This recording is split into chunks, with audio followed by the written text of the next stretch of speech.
चाहे प्रभु की बेटी क्यों ना हो। तो इस सिद्धांत के अनुसार जो एमएमबी सिद्धांत, मसीह मंथन, जिस प्रकार से हम कोई काम करते हैं तो एक मंथन करते हैं कि हमें क्या काम कैसे करना चाहिए, तो वैसे कामों का एक सिद्धांत होता है, जैसे मसीह का एक सिद्धांत है। तो उसमें हम बात करते हैं पहला पॉइंट में, हम जिब्रिश अन्य भाषा को नहीं मानते हैं। जो जिब्रिश है, जो वचन से विपरीत है, उसको हम नहीं मानते हैं। हम बाइबल की अन्य भाषा ग्लोसा, उसका 1100 उसका स्ट्रॉन्ग नंबर है, उस ग्लोसा को हम मानते हैं। हम मिलावटी वचन पर विश्वास नहीं करते, कतई विश्वास नहीं करते। हम मिलावटी वचन पर विश्वास नहीं करते। हम स्वयं की प्रार्थनाओं के सिद्धांत को मानते हैं। स्वयं की प्रार्थना, जैसे आपको तकलीफ हुआ, प्रभु यीशु मसीह को आप ग्रहण कर लिए, उसके बाद में कोई भी समस्या तकलीफ है तो वचन के अनुसार आप स्वयं उसके लिए प्रार्थना करें और उसका निजात परमेश्वर की ओर से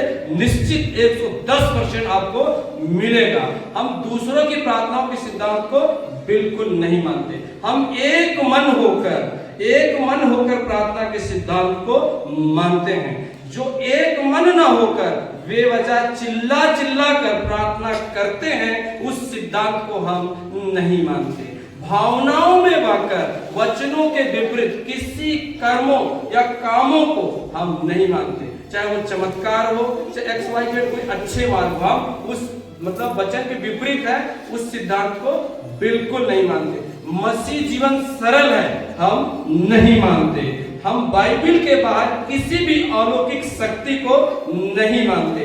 और 11वां पॉइंट है, दशमांश के सिद्धांत को हम नहीं मानते, क्योंकि दशमांश का जो सिद्धांत है वो इजरायलियों के लिए था और वो याजकों के लिए दिया जाना था, तो लेवी के वंश के लिए देना था। तो दशमांश के सिद्धांत को हम नहीं मानते। यहूदीवाद सिद्धांत को भी हम नहीं मानते। पुरुष हो या स्त्री, दोनों को परमेश्वर इस्तेमाल करता है, हम विश्वास करते हैं। रेप्चर होगा, हम विश्वास करते हैं। हम त्रिएक परमेश्वर पर विश्वास करते हैं। सिर्फ यीशु के नाम से उद्धार है, हम विश्वास करते हैं। बहुत से लोग कई प्रकार का प्रार्थना करते हैं, बहुत सारा, सीधी सी बात, मरियम के लिए, यूसुफ के लिए, और बहुत सी ऐसी प्रार्थना, हाथी दंत का स्वर्ण मंदिर और तमाम उन बातों को हम बिल्कुल भी विश्वास नहीं करते। आगे यीशु के नाम से उद्धार हम बिल्कुल विश्वास करते हैं। डूब के बपतिस्मा, त्रिएक नाम पर विश्वास करते हैं। बाइबल में परमेश्वर का वचन है, हम विश्वास करते हैं।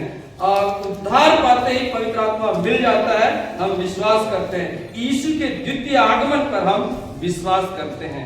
आप लोग क्या करते हैं, क्या नहीं करते हैं, ये आपके पास पवित्र शास्त्र बाइबल है, इसके लिए जांच पड़ताल करना चाहिए, ढूंढना चाहिए, क्योंकि बाइबल के वचन इसके लिए कहता है कि तुम परखो, हर एक आत्मा की प्रतीति मत करो, परखो। निश्चित रूप से इन सिद्धांतों से आप सबको बहुतायत से आशीष मिले। आप इसमें किसी प्रकार का डाउट, किसी प्रकार का कोई भी क्वेश्चन आपके पास है तो इसके बाद सवाल जवाब के लिए आपको समय दिया जाएगा। निश्चित रूप से आप इसमें शामिल हुई है, आप प्रश्न पूछिए, आपको बाइबल से जितना हमसे, हम हमारे टीम से होगा, हम आपको जवाब देने की पूरी भरसक प्रयास करेंगे। और आगे के समय के लिए मैं खरी शिक्षाओं के साथ जो वचन की कॉन्टेक्स्ट संदर्भ में प्रस्तुत करेंगे ब्रदर विकास लाकड़ा जी, तो मैं उनके लिए आगे के समय को दूंगा। हम लोग वचन की खरी शिक्षाओं के साथ वचन को सीखेंगे और आगे के समय में ब्रदर लाकड़ा जी को देना चाहूंगा।